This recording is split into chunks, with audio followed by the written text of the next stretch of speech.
محترم سامعین، کل کے سبق میں میت کو غسل دینے کے حوالے سے بات ہوئی تھی، لیکن میں مسئلے بیان نہیں کر سکا تھا۔ ایک درد دل تھا جس کے اوپر تقریباً میرا یہ درس کا وقت مکمل ہو گیا تھا۔ میں اس بات کے اوپر روتا رہا اور ماتم کرتا رہا کہ ایک باپ جو اولاد کو اتنی بڑی محنتوں اور مشقتوں کے بعد پال پوس کے بڑا کرتا ہے، وہ دنیا کی ڈگریاں لینے کے باوجود اتنی نالائق ہوتی ہے کہ کم از کم اپنے سکے باپ کو غسل دینا ہو تو وہ بھی دینے کی پوزیشن میں نہیں ہوتی۔ اس لیے اس کے اوپر میں نے توجہ دلائی تھی کہ کم از کم میت کو غسل دینے کا طریقہ پتہ ہونا چاہیے، نہیں تو گھر کے اندر جو اپنے بزرگ ہی فوت ہوتے ہیں بندہ ان کو ہی غسل دے سکے۔ اور شریعت کا مسئلہ بھی یہی ہے جی، بلکہ میں آج آغاز ہی سبق کا یہاں سے کرتا ہوں کہ غسل جو ہے وہ کس کا حق ہے، کس کو دینا چاہیے جی۔ میت کو غسل دینے کے لیے علماء نے لکھا ہے سب سے بہترین بندہ وہ ہے کہ جو اس کا قریبی رشتہ دار ہو جی۔ بیٹا ہو گیا، یہ سب سے زیادہ قریبی ہوتا ہے۔ تو مرد کو چونکہ مرد نے غسل دینا ہوتا ہے، عورت کو چونکہ عورت نے غسل دینا ہوتا ہے، تو مرنے والا باپ ہے تو اس کو غسل دینے کا جو فریضہ عائد ہوتا ہے وہ اس کے بیٹوں کے اوپر ہوتا ہے۔ اگر مرنے والی خاتون ہے، صاحب اولاد ہے، تو اس کی بیٹیوں کا فریضہ ہوتا ہے کہ اپنی ماں کو آخری غسل دیں۔ ہاں، اگر وہ اس پوزیشن میں نہیں ہے، جیسا کہ میں کل بھی ذکر کرتا رہا کہ اکثر اس پوزیشن میں نہیں ہوتے، تو پھر حکم یہ ہے کہ ایسا بندہ تلاش کیا جائے اپنے معاشرے میں جو غسل دینے پر اجرت نہ لیتا ہو جی، مفت میں غسل دیتا ہو جی۔ بہتر طریقہ یہ ہے جی۔ لیکن پھر آخری اور تیسرا درجہ یہ ہے کہ اگر اولاد خود بھی اس پوزیشن میں نہیں ہے اور مفت والا بھی تقریباً کوئی ملنے والا نہیں ہے، اب لازمی بات ہے غسل تو دینا ہی ہے جی۔ اب اس کی اجرت بھرنی پڑے گی اولاد کو، جو خود سیکھنا تھا نہیں سیکھے تو اب اس کے پیسے ادا کرنے پڑیں گے۔ تو وہ بندہ جو غسل دیتا ہے اور پیسے لیتا ہے، اس سے بھی غسل دلوانے کی شرعاً اجازت ہے، لیکن بامر مجبوری جی، ایسے نہیں ہے۔ بلکہ پہلا حکم یہ ہے کہ اولاد یہ کام کرے۔ اور یہ بات بھی کل کے سبق میں آپ نے پڑھی ہے کہ میت کو غسل دینا یہ فرض کفایہ ہے۔ جیسے نماز جنازہ پڑھنا فرض کفایہ ہے، اسی طرح میت کو غسل دینا بھی فرض کفایہ ہے۔ میت کو غسل دینے کے لیے کیا کیا کرنا ہوتا ہے اور کیا اس کا طریقہ کار ہے؟ سب سے پہلے تو یہ ذہن میں رکھیں کہ جس وقت کوئی بندہ فوت ہو جائے تو فوت ہونے کے بعد سب سے پہلا کام یہ کرنا ہے کہ اس کی ٹھوڑی سے لے کر اس کا جو سر ہے کسی کپڑے کے ساتھ اس کو باندھ دیا جائے جی، کیونکہ اگر اس کو باندھا نہیں گیا تو یہ کھلا رہ جائے گا، اور کھلا رہ گیا تو بعد میں جسم اکڑ جاتا ہے مرنے والے کا، بند نہیں ہوگا تو ایک عجیب سی کیفیت بن جائے گی۔ منہ بھی بند کر دینا چاہیے اس کا، کوئی کپڑا باندھ دینا چاہیے اور گرہ لگا دینی چاہیے سر کے اوپر، آنکھیں بھی اس کی بند کر دینی چاہیے، اور آہستہ آہستہ اس کا جسم جو ہے وہ بالکل سیدھا کر دینا چاہیے جی۔ اس کو سیدھا سلا دیں اور اس کے پاؤں بالکل سیدھے کر دیں، ہاتھ یوں کر کے سیدھے کر دیں، تاکہ جس وقت جسم اکڑ جائے تو بعد میں اس کو سیدھا کرنے کی تکلیف نہ ہو جی، کیونکہ ٹانگیں اگر ٹیڑھی رہ گئی ہیں تو وہ پھر ٹیڑھی رہ جاتی ہیں، سیدھی نہیں ہوتی جی۔ تو اس لیے ایک تو یہ کام کرنا ہے، اور پھر اس کے بعد اس کے جسم کے اوپر جو پہنے ہوئے دنیا والے کپڑے ہوتے ہیں، اب چونکہ یہ دنیا کو چھوڑنے لگا ہے، شریعت کا حکم یہ ہے کہ اس کے سارے کپڑے اتار دو جی، دنیا کے کپڑے ختم، جتنا خوبصورت سے خوبصورت لباس پہنے اتار دو اس کا جی۔ تو کپڑے اتار کے کوئی سفید رنگ کا اچھا سا کپڑا ہونا چاہیے جو اس کے پورے جسم کے اوپر مکمل آتا ہو، اس کے ساتھ اس کے جسم کو ڈھانپ دینا چاہیے۔ اسی طرح اگر خاتون ہے فوت ہوئی ہے تو اس کے جسم کے ساتھ جتنی بھی چیزیں اٹیچ ہوتی ہیں سب اتار دینی ہیں، بالیاں پہنی ہوئی ہیں، ناک میں زیورات پہنے ہوتے ہیں خواتین نے، کوئی چوڑیاں، کنگن، کوئی بھی چیز پہنی ہے، تو جس چیز کا بھی جسم کے ساتھ تعلق ہے نا اس کو اتار لینا چاہیے۔ حتیٰ کہ بعض علماء نے تو یہ تک بھی فرمایا کہ بعض اوقات ایسے بندے بھی ہوتے ہیں جن کا دانت ٹوٹ جاتا ہے نا، وہ سونے یا چاندی کا دانت لگوا لیتے ہیں جی۔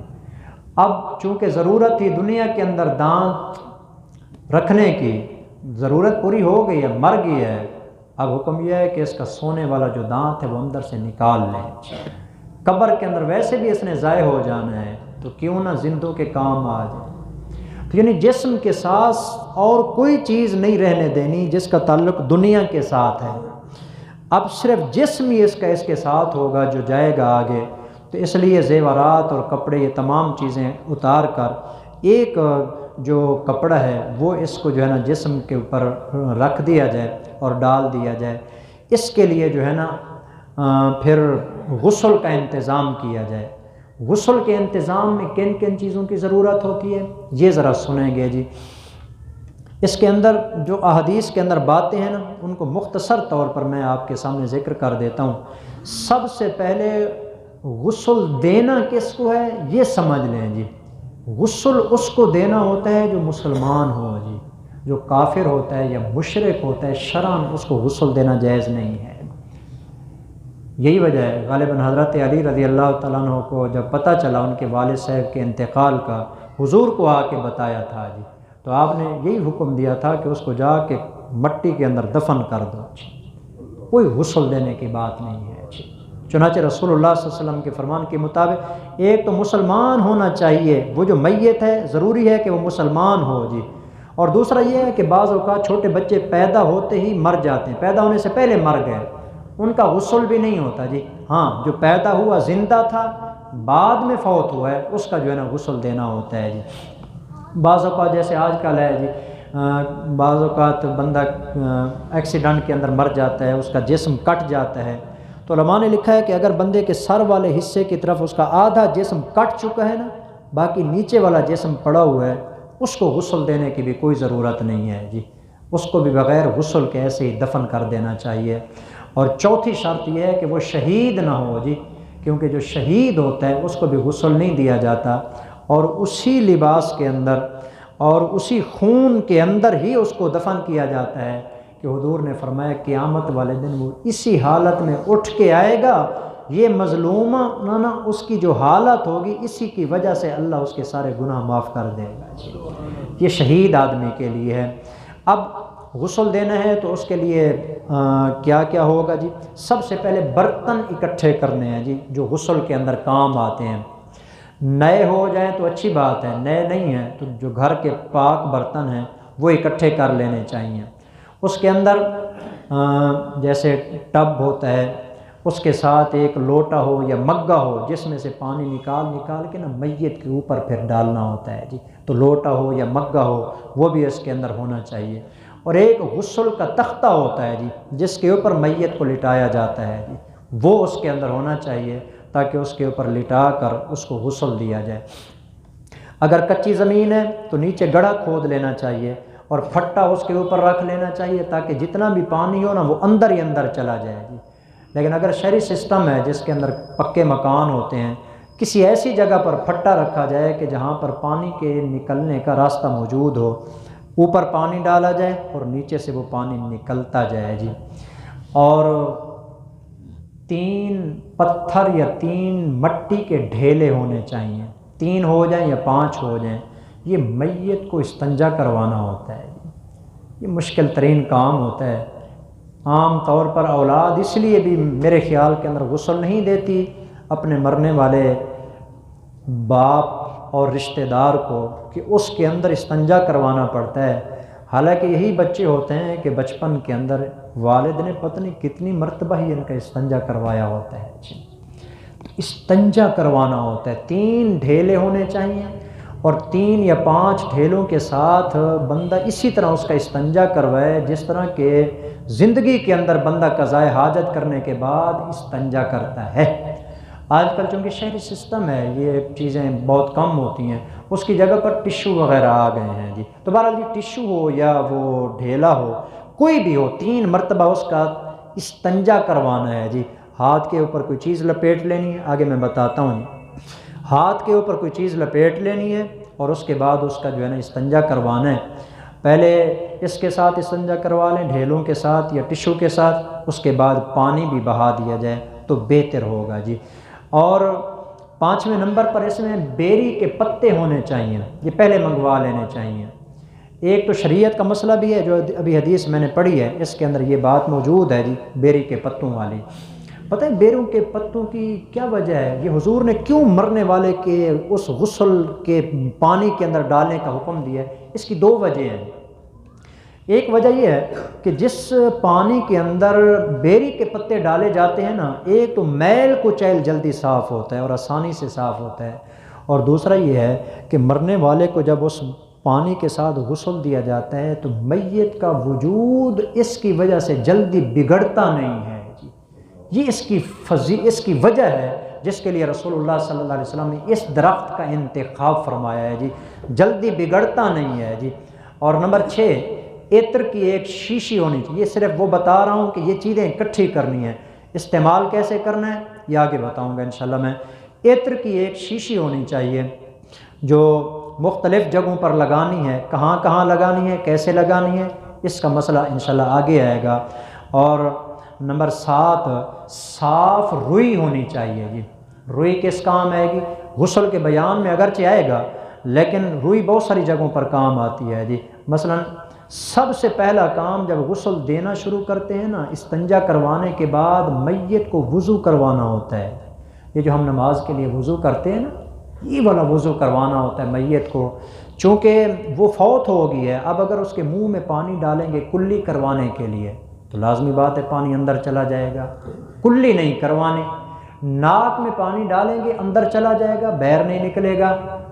تو وہ روئی ہونی چاہیے، اس کو گیلا کر کے اس کے دانتوں کے اوپر مار دینا چاہیے تاکہ اس کے دانت صاف بھی ہو جائیں اور جو کلی سنت ہے وہ بھی ادا ہو جائے جی۔ اسی طرح یہ روئی گیلی کر کے اس کے ناک کے اندر بھی صفائی کرنی ہوگی، تو یہ ایک روئی جو ہے یہ بھی لازمی طور پر ہونی چاہیے۔ اور 8ویں نمبر پر صابن یا صابن جیسی کوئی بھی چیز جو میل کچیل کو دور کرتی ہے وہ ہونی چاہیے۔ اور ایک خوشبو ملتی ہے جی، کافور کہتے ہیں اس کو، یہ ہونی چاہیے۔ کافور کی خاص وجہ کیا ہے جی؟ کافور کو خاص طور پر رکھنے کی وجہ یہ ہے کہ یہ کافور ایک ایسی خوشبو ہوتی ہے جس کو لگائی جاتی ہے نا، اس کے قریب موذی جانور نہیں آتے جی۔ اس لیے شریعت نے حکم دیا ہے کہ اس کو مرنے کے بعد یہ کافور لگائیں گے تو موذی جانور، چاہے وہ یہاں زمین پہ پڑا ہے یا جب زمین کے اندر اس کو ڈالا جائے گا، موذی جانور جو ہوتے ہیں، سانپ اور بچھو اور اس طرح کی باقی چیزیں، وہ قریب نہیں آتی، نہیں تو مرنے کے بعد یہ چیزیں فوراً حملہ کرتی ہیں جی۔ اور نمبر 10، 2 چادریں ہونی چاہیے جی، جو مرنے والے کو غسل دیتے ہوئے نا، یہ کپڑے تو اتار لینے ہیں جو پہنے ہوئے ہیں، تو باقی جو دوسری چادریں ہوں گی وہ اس کو پہنا دینی ہیں۔ مکمل چادر ہونی چاہیے، 2 ہو جائیں تو اور اچھا ہے تاکہ جسم ڈھک جائے گا جی۔ اور عورت کے لیے علماء نے لکھا ہے کہ اگر رنگین ہو جائے تو زیادہ بہتر ہے جی۔ اس رنگین کی وجہ یہ ہے کہ سفید کپڑا جو ہوتا ہے نا، جتنا بھی موٹا ہو، جب اس کے اوپر پانی ڈالتے ہیں نا جسم نظر آتا ہے۔ اس لیے خواتین کے لیے مناسب یہ ہے کہ کوئی ایسا کپڑا ہونا چاہیے جو رنگین ہوتا ہے تاکہ ان کا جسم جو ہے وہ اندر سے نظر نہ آئے جی۔ اور 11ویں نمبر پر 2 موٹے کپڑے کے دستانے ہونے چاہیے جی، موٹے کپڑے کے ہوں تاکہ وہ بندہ جو غسل دینے والا ہے وہ اپنے دونوں ہاتھوں کے اوپر پہن لے اور پہننے کے بعد اس کو غسل دے، کیونکہ اس نے پورے جسم کے اوپر ہاتھ لگانا ہوتا ہے، تو اس لیے اس کے ہاتھوں کے اوپر دستانے ہونے چاہیے۔